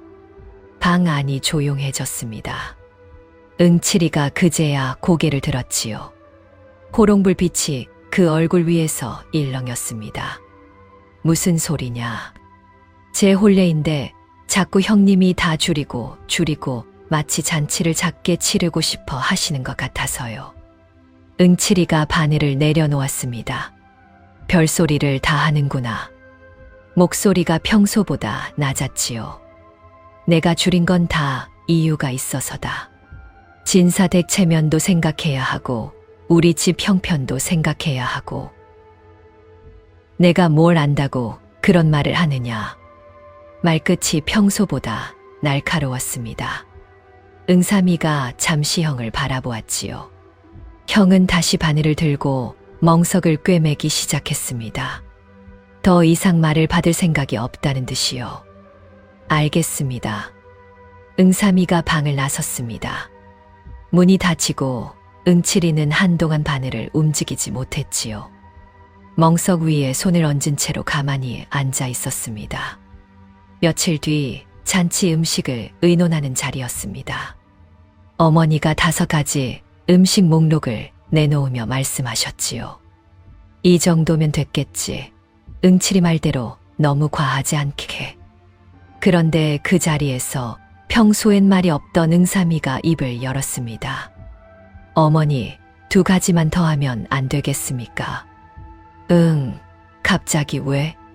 형님 보내는 말씀이 다 일리 있는 줄은 압니다만 그래도 제 혼례입니다. 한 번뿐인데 이 정도는 하고 싶습니다. 방 안에 정적이 흘렀습니다. 응칠이가 응삼이를 바라보았지요. 응삼이도 형을 마주 보았습니다. 둘 사이에 처음으로 눈빛이 부딪혔습니다. 네, 좋을 대로 해라. 응칠이가 먼저 시선을 돌렸지요. 자리에서 일어나 밖으로 나갔습니다. 어머니가 그 뒷모습을 보며 한숨을 내쉬셨지요. 왜 저러는지 모르겠구나. 요즘 들어 부쩍. 응삼이는 아무 말도 하지 않았습니다. 다만 형이 나간 문 쪽을 한참 동안 바라보고 있었지요. 혼례를 사흘 앞둔 날이었습니다. 집안 분위기가 묘하게 가라앉아 있었지요. 그날 이후로 응칠이와 응삼이는 서로 말을 거의 섞지 않았습니다. 한 집에 살면서도 마당에서 마주치면 고개만 까딱하고 지나갔지요. 어머니가 그것을 모를 리 없었습니다. 저것들이 왜 저러나 몰라. 혼사 앞두고 아버지께 한숨을 쉬며 말씀하셨지만 아버지는 그저 헛기침만 하실 뿐이었지요. 응칠이는 여전히 손을 놀렸습니다. 차이를 손보고 멍석을 마저 꿰매고 손님 받을 자리를 다듬고 누구보다 부지런했습니다. 그런데 그 손길에서 더는 정성이 묻어나지 않았지요.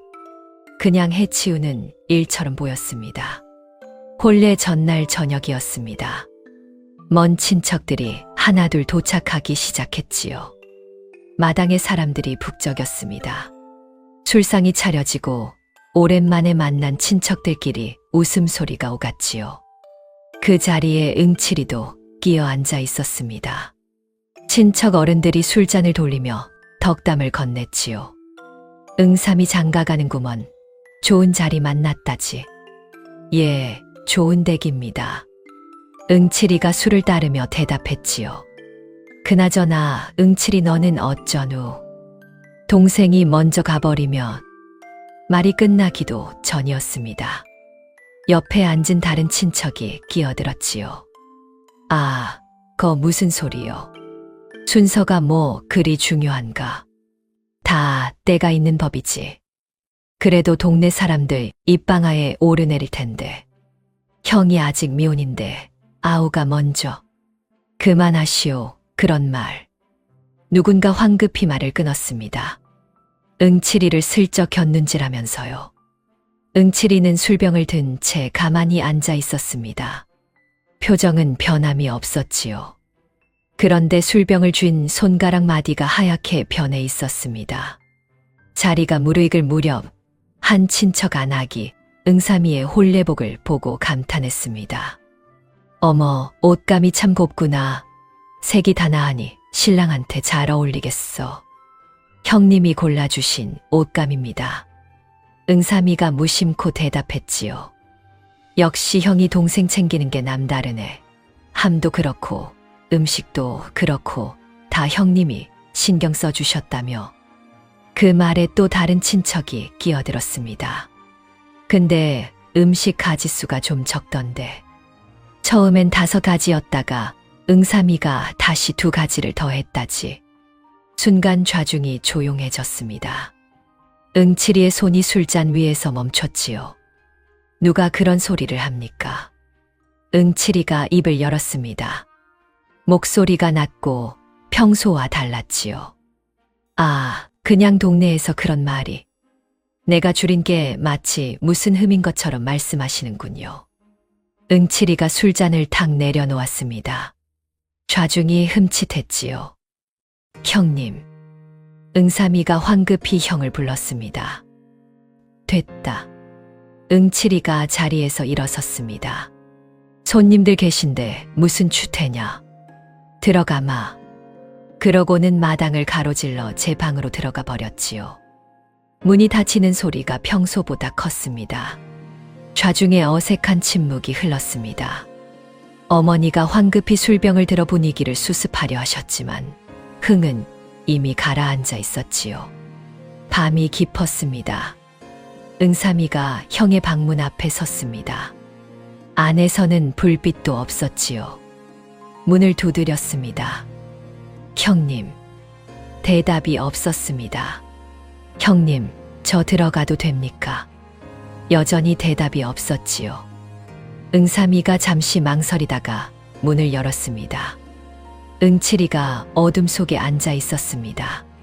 벽에 등을 기댄 채로요. 응삼이가 호롱불을 켜려 하자 응칠이가 손을 들어 막았습니다. 끄거라. 그냥 이대로 둬라. 응삼이가 호롱불을 도로 내려놓았습니다. 어둠 속에 둘이 마주 앉았지요. 형님, 아까는 죄송합니다. 제가 음식 더한 거 형님 뜻을 무시한 게 아니라 그냥 그게 아니다. 응칠이가 말을 잘랐습니다. 그럼 뭡니까? 오랜 침묵이 흘렀습니다. 어둠 속에서 응칠이의 숨소리만 들렸지요. 너는 모른다. 뭘 모릅니까? 내가 외함을 작은 걸 고르고 옷감을 수수한 걸 고르고 음식을 줄이려 했는지 너는 모른다. 응삼이가 어둠 속에서 형의 얼굴을 보려 애썼습니다. 잘 보이지 않았지요. 말씀해 주십시오, 형님. 응칠이가 한참 만에 입을 열었습니다. 목소리가 갈라져 있었지요. 내 혼례가 너무 크면, 너무 화려하면 내 처지가 더 초라해 보일까봐 그랬다. 방 안이 멈춘 듯 했습니다. 내가 형이라는 놈이 동생 혼사 앞에서 그런 졸렬한 생각을 했다. 함이 작아야, 옷감이 수수해야, 음식이 적어야 사람들이 덜 부러워할 것 같아서, 내가 더 초라해 보이지 않을 것 같아서. 응칠이의 목소리가 떨렸습니다. 내가 5해 동안 나보다 먼저 가는 게 아니라 나는 그저 내가 못난 게 사람들 눈에 더 도드라질까봐. 그게 두려워서 너한테 그런 짓을 했다. 응삼이는 아무 말도 하지 못했습니다. 어둠 속에서 형의 숨소리가 거칠어지고 있었지요. 평소 그렇게 의젓하고 단단해 보이던 형이 지금은 어깨가 작게 떨리고 있었습니다. 형님이 못난 게 아닙니다. 응삼이가 겨우 입을 열었지요. 못나다. 28이 되도록 혼처 하나 못 잡아서 동생 혼사에다 심술이나 부리고, 이게 못난 게 아니면 뭐냐. 그건 형님 탓이 아니지 않습니까? 사주가 안 맞았던 거고 집안이 안 맞았던 거고, 이유가 무엇이든 결과는 똑같다. 동생은 가는데 형은 못 간다. 그게 사람들 눈에 어떻게 보이는지 너는 모른다. 응칠이가 무릎에 얼굴을 묻었습니다. 처음 보는 모습이었습니다. 응삼이가 태어나서 한 번도 본 적 없는 형의 모습이었지요. 미안하다. 응칠이가 낮게 말했습니다. 내 혼례를 망치려 한 건 아니었는데 그냥 자꾸 작아지고 싶었다. 너 옆에서. 응삼이의 눈시울이 뜨거워졌습니다. 형님, 가거라. 늦었다. 형님, 저는 가서 자거라. 혼례 전날인데 잠을 설치면 안 된다. 응칠이가 다시 평소의 목소리를 만들어 내려 애쓰고 있었습니다. 그런데 그 목소리가 영 단단하지가 않았지요. 응삼이가 천천히 일어섰습니다. 문 앞에서 잠시 멈춰서서 형을 돌아보았지요. 형님, 저 내일 결혼합니다. 안다. 그런데 형님이 이렇게 웅크리고 계시면 저 마음 편히 못 갑니다. 응칠이가 대답하지 않았습니다. 응삼이가 문을 닫고 나갔지요. 마당에는 달빛이 가득했습니다. 응삼이가 그 달빛 아래 한참을 서 있었지요. 무언가를 골똘히 생각하는 얼굴이었습니다. 혼례날 아침이 밝았습니다. 마당에 차일이 쳐지고 멍석이 깔리고 손님들이 하나둘 모여들기 시작했지요. 신랑 응삼이는 혼례복을 갖춰 입고 안채에서 마지막 채비를 하고 있었습니다. 그런데 응칠이가 보이지 않았습니다. 응칠이 어디 갔느냐? 어머니가 마당을 둘러보며 물으셨지요.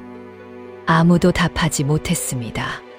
새벽부터 일을 거들던 응칠이가 정작 손님들이 들이닥치기 시작하자 슬그머니 자취를 감춘 것이었지요.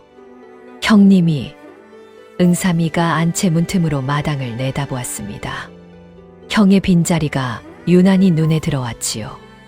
어젯밤 그 어둠 속에서 떨던 어깨가 자꾸 떠올랐습니다.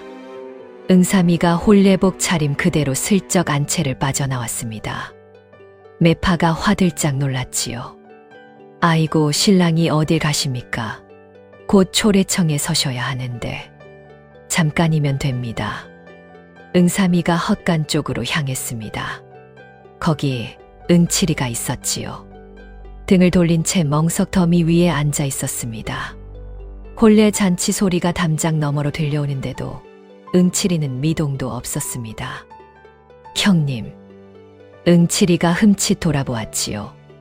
동생의 홀레복 차림을 보더니 황급히 자리에서 일어섰습니다. 미쳤느냐? 이러고 있을 때가 아니다. 어서 들어가거라. 형님이 안 들어오시는데 제가 어떻게 들어갑니까? 나는 괜찮으니 어서. 형님. 응삼이가 형의 손을 잡았습니다. 응칠이가 멈칫했지요. 오늘은 제 혼례이지만 형님 없이는 안 됩니다. 형님이 옆에 안 계시면 저는 초래청에 안 섭니다. 그게 무슨 소리냐? 손님들이 다 와 계시는데. 손님들 다 기다리시라고 하지요. 형님이 없으면 안 됩니다. 응칠이가 동생을 바라보았습니다. 그 눈빛이 어젯밤의 어둠 속에서 본 것과 똑같았지요. 마당에서는 손님들이 웅성거리기 시작했습니다. 신랑은 준비됐는데 왜 안 나오나? 글쎄 무슨 일이 있나 본데. 매파가 발을 동동 구르며 안채와 마당을 오갔지요. 어머니도 안절부절 못하셨습니다. 그때 헛간 쪽에서 두 형제가 함께 걸어 나왔습니다. 응삼이가 응칠이의 손을 잡고 끌다시피 하며 마당으로 들어섰지요. 응칠이는 평복 차림 그대로였습니다. 손님들의 시선이 일제히 그쪽으로 쏠렸습니다. 신랑이 형님을 모시고 오는구먼. 누군가 중얼거렸지요. 응삼이가 초래청 앞에 멈춰 섰습니다. 그리고 모두가 듣도록 큰 소리로 말했지요. 오늘 제가 장가를 가게 된 것은 저 혼자 잘나서가 아닙니다. 마당이 조용해졌습니다. 제 형님이 어리적부터 저를 업어 키우다시피 하셨습니다. 제가 넘어지면 제일 먼저 달려오신 분도 형님이었고, 제가 잘못했을 때 부모님 대신 혼내주신 분도 형님이었습니다. 응칠이가 당황한 얼굴로 동생을 보았습니다. 제가 먼저 혼처를 만난 것은 그저 운이 좋았을 뿐입니다. 형님이 못나서가 아니라 때가 그렇게 된 것뿐입니다. 저는 오늘 형님이 제 곁에 함께 서 계셔야 비로소 혼례가 완성된다고 생각합니다. 손님들 사이에서 작은 술렁임이 일었습니다. 동생이 형 생각하는 게 참 드물지, 요즘 같은 세상에. 응삼이가 형을 돌아보았습니다.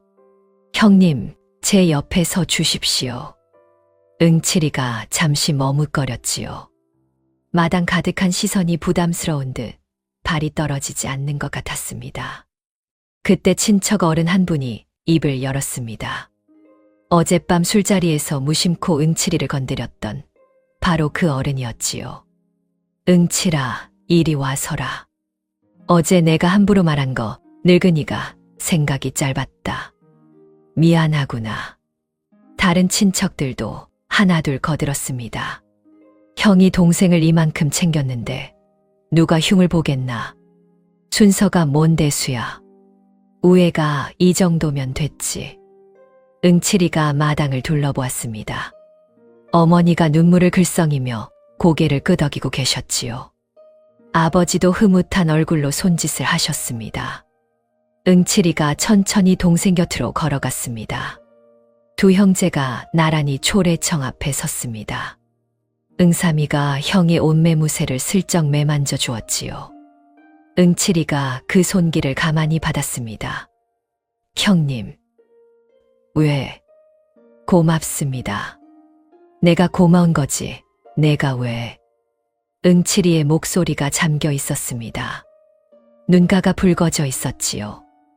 어제 그렇게 못난 모습 보였는데 그래도 너는 형님은 못난 게 아니라고 말씀드렸지 않습니까? 응삼이가 형의 어깨를 한 번 툭 쳤습니다. 형님 차례도 곧 옵니다. 두고 보십시오. 응칠이가 피식 웃음을 흘렸습니다. 오랜만에 보는 진짜 웃음이었지요. 매파가 그제야 안도하며 외쳤습니다. 자, 초래 시작합니다. 마당의 풍악이 울리기 시작했습니다. 초래가 무사히 끝났습니다. 신랑 신부가 맞절을 하고 술잔을 나누고 마당 가득한 풍악과 박수 소리 속에서 혼례가 마무리되었지요. 응삼이는 연신 싱글벙글했고 새 신부도 수줍게 웃음을 감추지 못했습니다. 잔치가 무르익을 무렵 응칠이는 마당 한쪽에 서서 그 모습을 지켜보고 있었습니다. 손에는 술잔이 들려 있었지요. 누가 따라준 건지 본인이 따른 건지 그냥 들고만 있었습니다. 한 모금도 마시지 않은 채로요. 형님, 왜 안 드시고? 응삼이가 신부와 함께 인사를 돌다 말고 다가왔습니다. 마실 거다. 너희 둘 보느라 잊었다. 응칠이가 그제야 술잔을 들어 한 모금 마셨지요. 그런데 그 표정이 쓴 듯도 단 듯도 한 묘한 얼굴이었습니다. 새 신부가 응칠이에게 고개를 숙였습니다. 아주버님, 잘 부탁드립니다. 그래요, 잘 오셨소. 응칠이가 어색하게 고개를 끄덕였지요. 평생 누군가의 손이 사람 노릇을 제대로 해본 적이 없는 것처럼 말투가 어설펐습니다. 그런데 그 어설픔이 이상하게도 보기 좋았지요. 밤이 깊어 손님들이 하나둘 돌아가고 마당이 조용해졌습니다. 응칠이가 혼자 마당을 정리하고 있었지요. 멍석을 걷고 차이를 내리고 어제까지의 분주함이 거짓말처럼 사라진 자리였습니다. 응삼이가 새 신부를 신방에 들이고 잠시 짬을 내어 마당으로 나왔지요. 형님, 그건 내일 해도 됩니다. 오늘 해야 마음이 편하다. 응칠이가 멍석을 둘둘 말며 대답했지요. 응삼이가 그 옆에 와서 함께 거들었습니다. 형님, 또 왜 해? 이제 진짜 솔직하게 말씀해 주십시오. 응칠이가 손을 멈췄지요. 오늘 괜찮으셨습니까? 응칠이가 잠시 마당을 둘러보았습니다. 텅 빈 멍석 자리, 꺼져가는 횃불, 한쪽에 세워둔 빈 술상 그것들을 천천히 눈에 담았지요. 괜찮았다. 진짜로요? 진짜로. 응칠이가 동생을 보며 옅게 웃었습니다. 아까 내가 사람들 앞에서 그렇게 말해줄 때 솔직히 말하면 부끄러웠다. 형이라는 놈이 동생 도움을 받아야 했으니까. 그런데 그 부끄러움보다 더 큰 게 있더라. 뭐가요? 응칠이가 헛간 쪽을 흘끗 보았습니다. 그 안에 세워진 지게 작대기가 보였지요. 며칠 전 발로 찼던 바로 그 작대기였습니다. 고맙다는 마음. 응삼이가 헛간 쪽으로 걸어가 작대기를 가져왔습니다. 형 앞에 내밀었지요. 이거 형님 요즘 자꾸 만지작거리시던 거 아닙니까? 응칠이가 작대기를 받아들었습니다. 손에 쥐고 가만히 들여다보았지요. 그냥 속이 답답할 때마다 괜히 만졌다. 발로 차기도 하고 애꿎은 작대기만 고생했네요. 응삼이가 웃었습니다. 응칠이도 따라 웃었지요. 이제 안 차도 되겠다. 응칠이가 작대기를 헛간 벽에 가만히 세워두었습니다. 똑바로 쓰러지지 않게요. 형님. 왜? 내년 이맘때쯤엔 형님 홀레 작대기 세워야 할지도 모릅니다. 별소리를 다. 응칠이가 헛기침을 했지요. 그런데 입꼬리는 이미 슬쩍 올라가 있었습니다. 그로부터 한 해가 지났습니다. 응칠이의 혼처가 정해진 것은 그 이듬해 봄이었지요. 신기하게도 이번엔 사주도 맞고 집안도 맞고 모든 게 순조롭게 풀렸습니다. 동네 사람들은 역시 동생 장가 보내고 나니 형 복도 트였다며 한마디씩 보탰지요. 혼례 준비를 할 때 이번엔 응삼이가 발벗고 나섰습니다.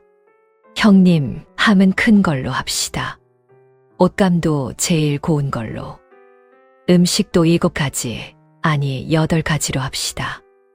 야, 너무 과한 거 아니냐. 형님이 저한테 그러셨던 거 제가 갚아드리는 겁니다. 응칠이가 피식 웃으며 동생의 등을 한 대 쳤습니다. 혼례날 헛간 앞에는 작대기 2개가 나란히 세워져 있었지요. 누가 일부러 그렇게 둔 것은 아니었습니다. 그냥 그렇게 되어 있었습니다. 마을 사람들이 두고두고 하던 말이 있었습니다. 형만 한 아우 없다지만 그 댁은 아우만 한 형도 없더라. 그 말을 들을 때마다 응칠이는 손사래를 쳤고 응삼이는 그저 웃기만 했다고 합니다. 오늘 두 이야기에는 모두 뒤늦게 알아봐준 마음이 있었습니다. 순덕이가 오래 몸으로 익힌 지혜도 처음에는 웃음거리가 되었고 응칠이가 오래 눌러둔 속마음도 처음에는 누구에게도 제대로 보이지 않았지요. 하지만 마늘밭은 가을이 되어 제 답을 내놓았고 아우는 홀레날 형의 마음을 놓치지 않았습니다. 사람이 살아온 시간은 그렇게 어딘가에 남는 모양입니다. 손에 남기도 하고 마음에 남기도 하고 곁에 있던 사람의 기억 속에 남기도 하지요. 오늘 이야기는 여기까지입니다. 듣는 동안 슬며시 웃음이 나셨다면 다행입니다. 다음에도 웃다가 고개를 끄덕이게 되는 예시이야기로 찾아뵙겠습니다. 감사합니다.